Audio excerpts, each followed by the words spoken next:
estão seguindo a Constituição.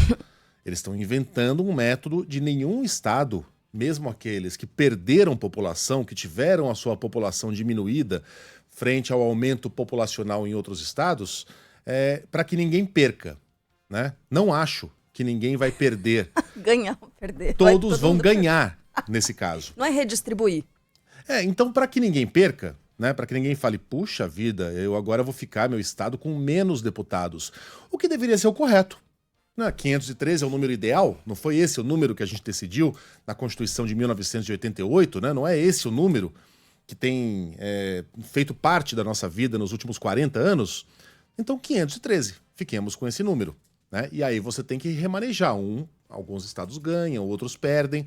Mas aí, como alguns políticos se recusam a ceder cadeiras, a solução foi aumentar o número de deputados para que ninguém perdesse. Só haveria ganhos. Deu para entender? Bom, 9 estados seriam beneficiados com acréscimos entre 1 e 4 cadeiras. Em agosto de 2023, o Supremo Tribunal Federal determinou a revisão do número de cadeiras com prazo até 30 de junho deste ano. O Congresso brasileiro é um dos mais caros do mundo.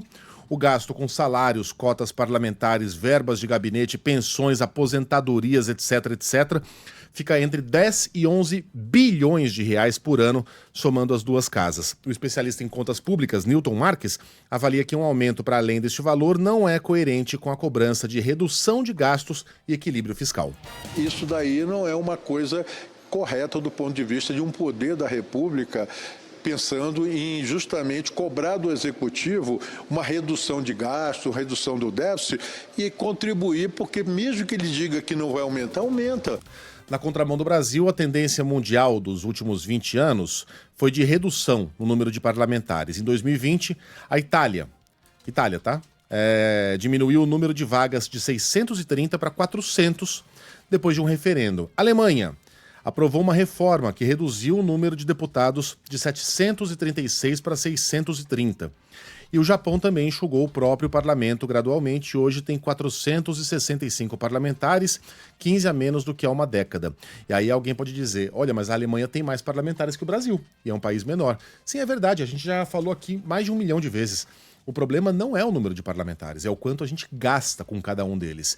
Se você for comparar os gastos do parlamento da Alemanha, um país muito rico, né, e que tem mais deputados, com os gastos da Câmara dos Deputados brasileira, a nossa vai custar coisa de 5 vezes mais cara.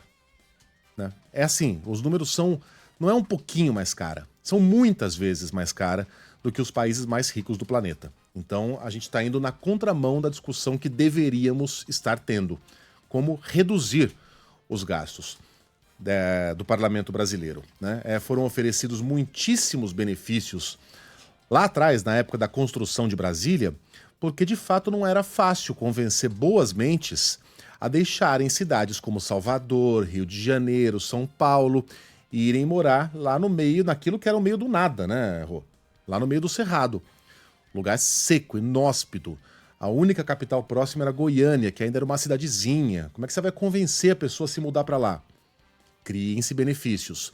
Agora, hoje em dia a gente faz parte de um mundo muito menor, em que as distâncias encurtaram, em que uma viagem de 40 minutos já te leva para o Rio de Janeiro, para Brasília. 1h30, quase 2 horas, você está em Porto Alegre. As distâncias são minúsculas, não há mais nenhuma razão para que o nosso parlamento seja essa máquina de gastar dinheiro. E eles querem aumentar isso, em vez de diminuir. É uma afronta, tá? É uma ofensa à inteligência da população.